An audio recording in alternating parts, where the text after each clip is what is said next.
নমস্কার, জয় মা দুর্গা। আমি মৈত্রেয়ী দেবী।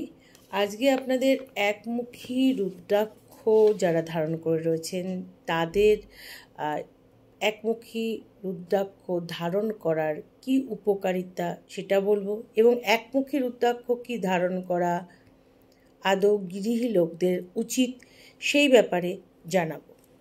আপনারা সম্পূর্ণ ভিডিওটা অবশ্যই দেখবেন এবং যদি ভালো লাগে অতি অবশ্যই সবার মধ্যে শেয়ার করে দেবেন, সাবস্ক্রাইব করে নেবেন, আমার চ্যানেল পেজ ফলো করে রাখবেন। তো আসি আমরা একমুখী রুদ্রাক্ষ পড়ে কেন। একমুখী রুদ্রাক্ষ সাধারণত আধ্যাত্মিক চেতনার বিকাশের জন্য মানুষ পড়ে এবং শিব ঠাকুরের উপরে তাদের ভক্তি যাতে বৃদ্ধি পায় তার জন্য একমুখী রুদ্রাক্ষ পড়ে। একমুখী রুদ্রাক্ষ পড়লে অনেক নেগেটিভিটি থেকে আমরা রক্ষা পাই, কিন্তু কোনো সময় যারা গৃহী লোক তাদেরকে আমি সাজেস্ট করব যে একমুখী রুদ্রাক্ষ আপনারা না পড়াই ভালো। গৃহী লোকদের জন্য, সাধকদের জন্য উত্তম। একমুখী রুদ্রাক্ষ বিশাল ভালো কাজ করে, আধ্যাত্মিকতার স্তরে মানে খুব উচ্চ স্তরে নিয়ে যাওয়ার জন্য একমুখী রুদ্রাক্ষ অতি অবশ্যই অত্যন্ত কার্যকারী এবং ফলপ্রদায়ী। কিন্তু একমুখী রুদ্রাক্ষ গৃহী লোকরা ধারণ করলে অনেক সময় দেখা যায় একমুখী রুদ্রাক্ষ ধারণের পরে তার মধ্যে একটা বৈরাগ্য ভাব আসে।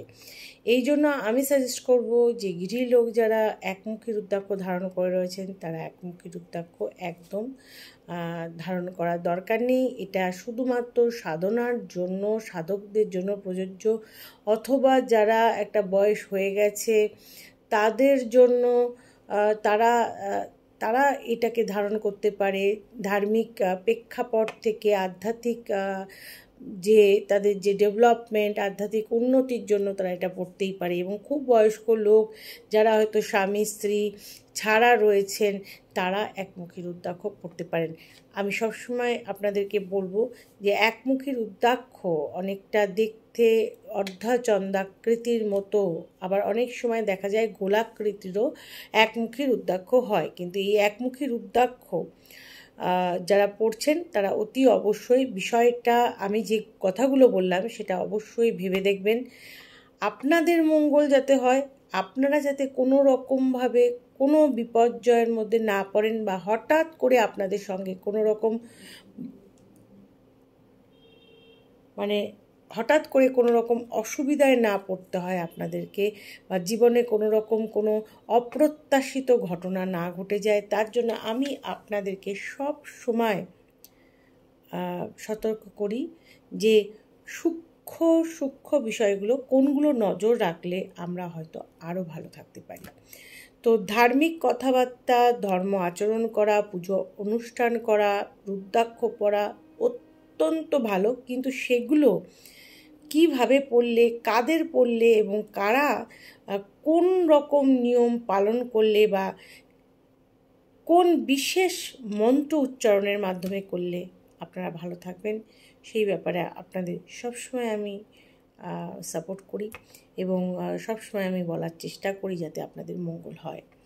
আমি আপনাদের এই ভিডিও শেষ করার আগে বলবো, যারা একমুখী রুদ্রাক্ষ ধারণ করে রয়েছেন প্রথমে দেখুন নকল কিনা, দ্বিতীয়ত যদি কিনা আপনারা পড়ে থাকেন সত্যিকারের রুদ্রাক্ষ, অরিজিনাল রুদ্রাক্ষ, তাহলে একমুখী রুদ্রাক্ষ কিন্তু সাংসারিক লোকদের জন্য একটু অসুবিধা হতে পারে। যেটা বললাম, বৈরাগ্যের প্রতীক হচ্ছে একমুখী রুদ্রাক্ষ।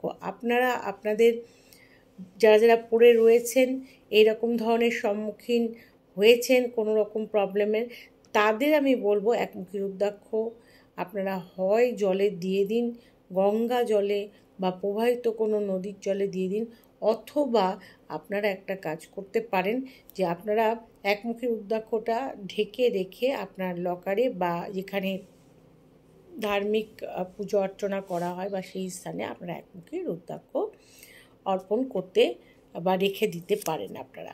আর সবথেকে বড় কথা হচ্ছে, আপনারা যদি মনে করেন যে একমুখী রুদ্রাক্ষ আপনারা ভগবানকে অর্পণ করবেন, শিব ঠাকুরকে অর্পণ করবেন, মা দুর্গা, মা কালীকে অর্পণ করবেন, বা আপনারা একমুখী রুদ্রাক্ষ ভগবানের চরণে অর্পণ করবেন, তাহলে কিন্তু মানে খুবই ভালো হয় এবং সেটা কার্যকারী হয়, ভগবানের প্রসন্নতার কারণ হয়। তাই আপনাদেরকে আমি এই কথাই বলবো, অতি অবশ্যই কারো অপরের রুদ্রাক্ষ, একজনের রুদ্রাক্ষ আর একজন পরবেন না, কোনো চুরি করা রুদ্রাক্ষ কেউ পরতে যাবেন না, বা আপনাদের যে রুদ্রাক্ষটা বিশেষ করে অনেকের ক্ষেত্রে কি হয় না, পরা রুদ্রাক্ষ তারা ব্যবহার করে, কিন্তু পরা রুদ্রাক্ষ কখনোই পরা উচিত না। যে একবার পড়েছে, যার নামে শোধন হয়েছে, তার রুদ্রাক্ষ অন্য একজনকে পরা উচিত না। এবং তার সঙ্গে সঙ্গে আমি এ কথাও আপনাদেরকে বলবো যে কখনোই চুরি করা রুদ্রাক্ষ, অনেক চোরাই হয়, চুরি করা রুদ্রাক্ষ কখনোই ব্যবহার করা উচিত না, সেটা কার্যকারী হয় না। সঠিকভাবে মন্ত্র দ্বারা শোধন করা অতি অবশ্যই মানে করণীয়, এবং মন্ত্র দ্বারা শোধন করে তারপরে সঠিক উপাচার মেনে, সঠিক দিন মেনে রুদ্রাক্ষ ধারণ করা উচিত। এবং রুদ্রাক্ষ ধারণে যথেষ্ট সাত্ত্বিক যে ক্রিয়াকলাপ সেগুলোকে বজায় রাখতে হবে, যেমন গঙ্গা স্নান বা কোনো নদীতে স্নান, বা রুদ্রাক্ষ স্নানের পরে হচ্ছে তামসিক আহার না করা। এই জিনিসগুলোর দিকে আমাদের কিন্তু লক্ষ্য রাখতে হবে, তাহলে রুদ্রাক্ষ পরার ব্যাপারে, একমুখী রুদ্রাক্ষ পরার ব্যাপারে আপনাদের কি কি সুবিধা হতে পারে এবং কোন কোন সতর্কতাগুলো মেনটেন করতে হবে, দুটোই আমি বললাম।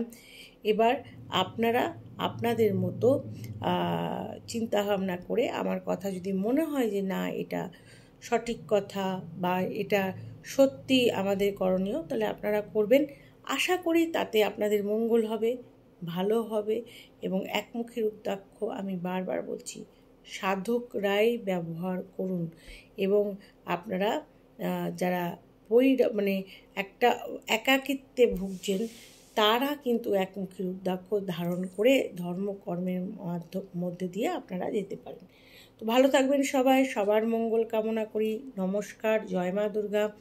ভিডিও আরও পাওয়ার জন্য আপনাদের যদি কোনো প্রশ্ন থাকে, তাহলে আপনারা ডিরেক্ট কমেন্ট বক্সে আপনাদের সুচিন্তিত মতামত এবং প্রশ্ন করতেই পারেন।